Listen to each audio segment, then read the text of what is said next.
Bonjour, je m'appelle Sandrine, je suis intervenante en comportement canin chez Astuces Canines et aujourd'hui je vais vous parler de la désensibilisation pour la coupe de griffes. Bien sûr, avant de commencer la coupe de griffes, il faut habituer votre chien à la manipulation des pattes, des orteils et des griffes. C'est très important. Donc c'est vraiment d'habituer votre chien à se faire manipuler, mais de façon le fun. Donc c'est payant. OK? Donc à chaque fois que vous manipulez la patte de votre chien, yes, biscuit.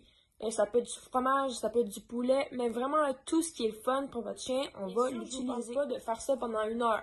C'est vraiment prendre des petits 2 minutes par jour. Donc vous êtes en train d'écouter la télévision. Ah, pourquoi pas manipuler mon chien? Yes, biscuit. On encourage, c'est le fun, ça dure pas longtemps.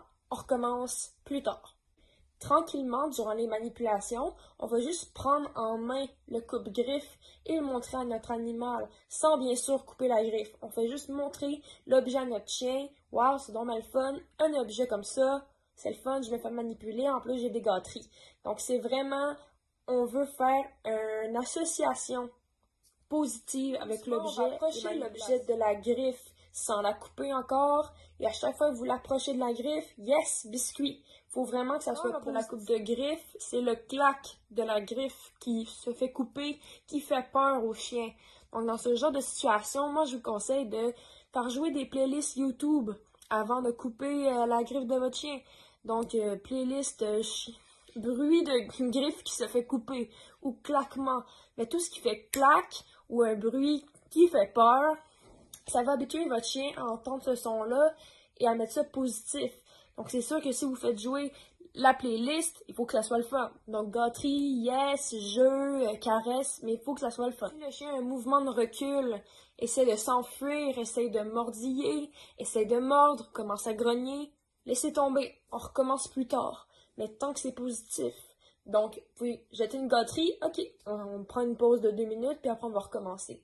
Dites-vous que plus que vous êtes autour du chien, donc une gang de 2 ou 3 personnes, mais plus que c'est anxiogène pour le chien. Donc, je vous conseille fortement d'avoir des gâteries avec vous, d'être 2 maximum, un qui nourrit, un qui fait la manipulation. Donc, c'est le fun pour le chien, ça dure pas longtemps, puis c'est une bonne expérience. Vous pouvez parler à votre chien. Wow, bon chien, bravo, good job. C'est vraiment plus que vous encouragez votre chien, plus que c'est le fun. La désensibilisation graduelle, il faut que ça soit fait graduellement. Donc, pensez pas qu'on va faire ça tout dans une journée. Donc, on commence, là, une semaine que des manipulations. L'autre semaine, des manipulations avec le coupe de griffe dans l'autre main. Ensuite, la coupe de griffe qui se place sur la griffe. Puis après, peut-être envisager de commencer à couper les griffes par tranche. Mais pensez pas que ça se fait en une semaine, là. C'est vraiment de la pratique, de la désensibilisation graduelle.